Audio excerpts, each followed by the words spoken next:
Hello, and welcome back to another episode of Black Girl Magic Book Chat. My name is Larissa. I'm the African American Resource Center coordinator. And all during the month of October, instead of my usual horror or thriller novels, I will be reading books by our 2024 Sankofa Freedom Award winner, Terry McMillan. So this week, I read Disappearing Acts. It's described as an urban romance, and I have a lot of feelings about this book. So I actually had to read it on Libby this time around. You can't see it that great. There we go. So our Libby app, check it out. So I was able to read the ebook on our Libby app. As you can see, I have several other Terry McMillan books on here that I have been reading. So I just wanted to show you that since I don't have the physical book with me today. All right, Disappearing Acts. Let's jump into it. I'll be honest, y'all. I didn't love it. And it had very little to do with the writing or the book itself. It was more so the characters. And I want to name that it is because of the great writing and the realistic portrayal of these characters that I had such a visceral reaction to them. But the things that came out of it, the pieces of reality that we got from it, the way that it spoke to Black urban life, it makes it worth the read, like 100%. I just do want to name that. It wasn't my favorite book, mostly because the characters were a hot mess, quite honestly. So Disappearing Acts follows the love story of Franklin and Zora. Franklin works in construction. He had been to prison before and had dropped out of high school pretty early on, although I'm pretty sure he got his GED. But he had gone to prison for drugs, and that kind of like put him more so on the straight and narrow, kind of like I can go to jail for this, so let me not do this anymore. And so when we meet him at the beginning of the book, he's been separated from his wife for several years. He's got 2 sons that he barely sees because of reasons that he feels are legitimate. And so that's our introduction kind of to Franklin. Actually, our introduction to Franklin is he kind of is going on about some of the women that he's dated, but I digress. So this is Franklin. Zora is a music teacher at a local school. I can't remember if it's middle school or high school, but at a local school. She has aspirations of breaking into the music business. So she plays the piano, she can sing, she writes music. And so like that's kind of who she is at the beginning. And so when they meet, they're living in New York City. And so they meet when Zora moves into another borough. And Franklin is kind of working in her house on her floors. They flirt a little bit. They chat a little bit. And a few weeks later, they're in love. And Franklin, he is currently renting a room like in one of those houses for single people. This one's single men. They had houses for single women too. So he's living in like one of the rooms in one of these types of houses. This is also set in the 80s. I forgot to mention that. So this book is set in the 80s. So he's living in this, it's not a halfway house, it's just a house. So he's living in this house. And then kind of like he all but moves into Zora's apartment. So they meet in this house that she's about to rent. She's like, oh my God, he's fine. He's like, oh my God, she's beautiful. They flirt a little bit. They start hanging out a little bit, talking and all of that. They sleep together and they decide that they're in love. It's all great. However, the honeymoon phase does not last very long. The reality of a construction worker in the 80s who isn't a part of a union means that work comes sporadically. So Franklin spends most of this book unemployed. So he works on jobs here and there, but the construction foreman can literally just like say, actually, we don't need you today because we don't want to, pretty much like we don't want to pay you today. So you're not working, right? And so he often gets laid off. And in that, so Franklin also has sort of a pretty traditional view of himself as a man. He's supposed to provide, and he can't because of the being laid off often. So Zora ends up kind of taking on that responsibility, right? Because they're living together. Somebody's got to pay the bills, and she does have a steady job. She's a teacher, so she's got a steady job. So she ends up paying for pretty much everything. And this instance of not being able to provide is kind of one of the reasons why Franklin says that he doesn't see his children, because they want the newest shoes, they want this and they want that, they want money, essentially. And so he says that, well, I can't provide that money, so what's the point of me going to see them?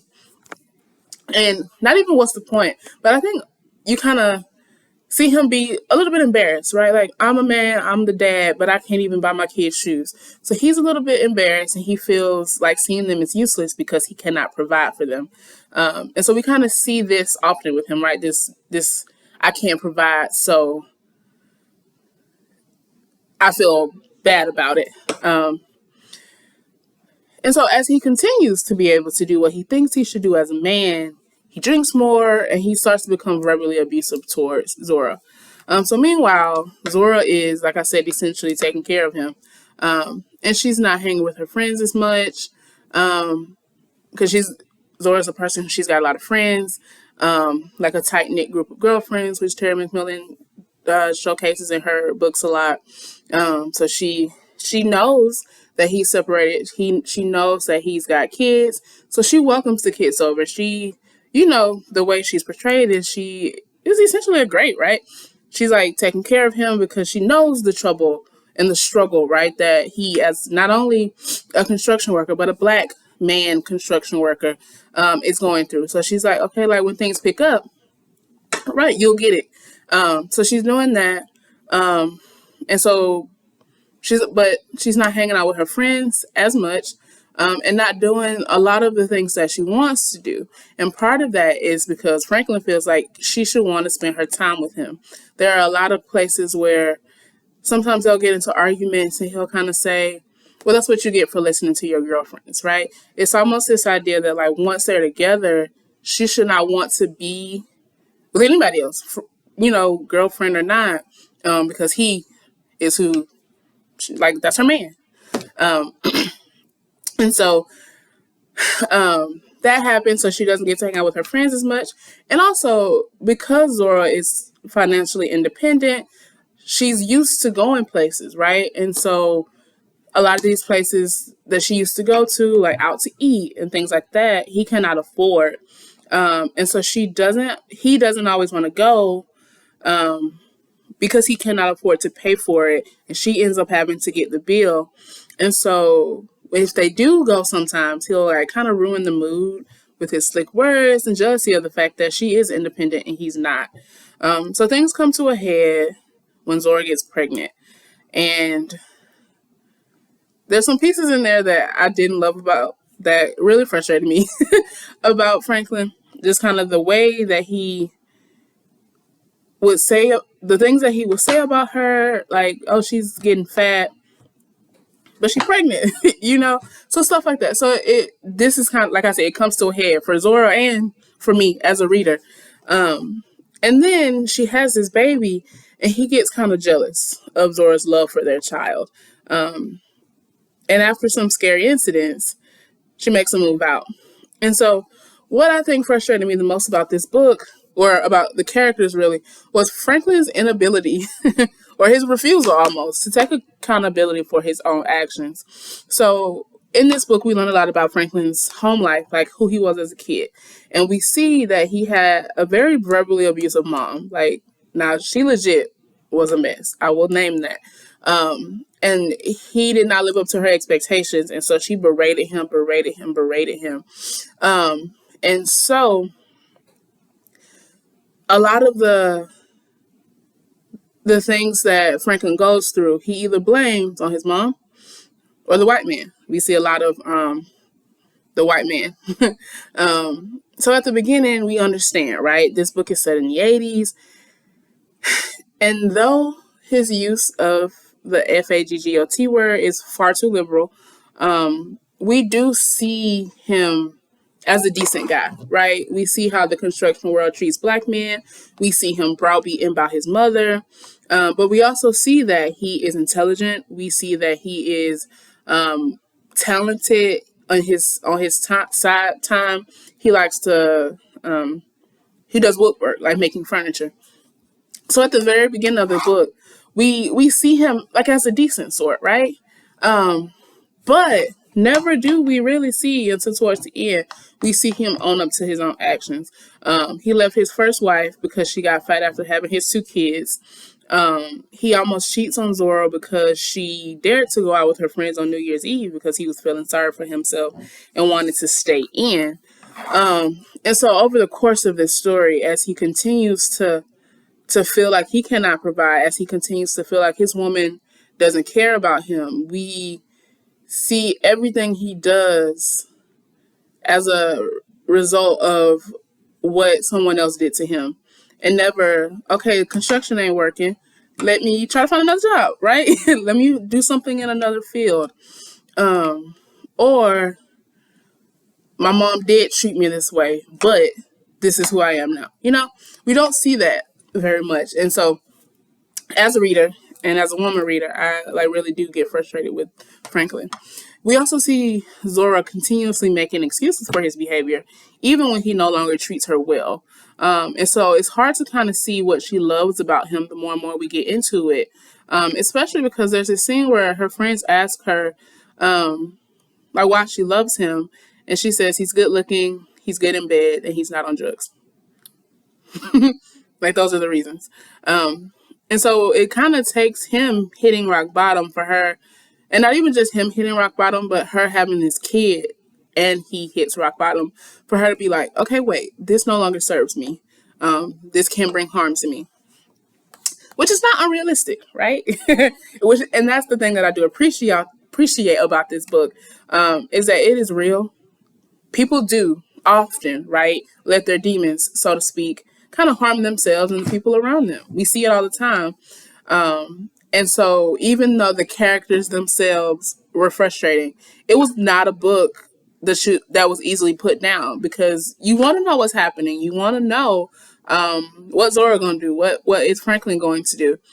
And so I think that I went into this expecting a romance novel, kind of in that traditional sense, especially because all of her other books kind of so lovingly get tied up at the end.